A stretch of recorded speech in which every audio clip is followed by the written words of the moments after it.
মিলন দাদার শুভেচ্ছা, লাল গোলাপের শুভেচ্ছা। শিক্ষামন্ত্রী বলছে নকল আর হবে না, কিন্তু পরীক্ষা কেন্দ্রে এসে দেখা যাক নকল হয় কি হয় না।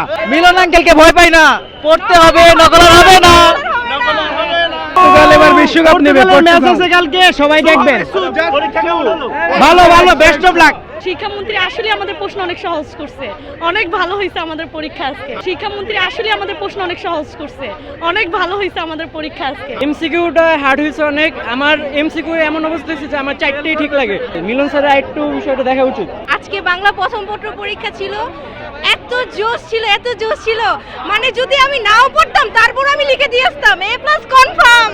ভাই এমসিকিউ এত হার্ড করছে, এমসিকিউর মধ্যে হার্ড কোনো কোশ্চেন হয় না, কিন্তু সিকিউ মোটামুটি হয়েছে, কিন্তু এমসিকিউ পরীক্ষা আলহামদুলিল্লাহ ভালো হয়েছে, কোশ্চেনও সহজ হয়েছে। মেইন আমাদের এটা কথা না, মেইন আমাদেরকে ঘড়ি নিয়ে ঢুকতে দেয় না, অ্যানালগ ঘড়ি নিয়ে ঢুকতে দেয়, এটা হলো আমাদের কথা। এটা তো বলা ছিল না, যে লেখাই ছিল অ্যানালগ ঘড়ি নিয়ে ঢুকতে দেবে। ডিজিটালের কথা ছিল যে আনা যাবে না। ভিটামিন ই ও সি সিরাম 8টি প্রাকৃতিক অয়েল সমৃদ্ধ লিলি সিরাম অয়েল, যা চুল পড়া কমায় মাত্র 30 দিনে।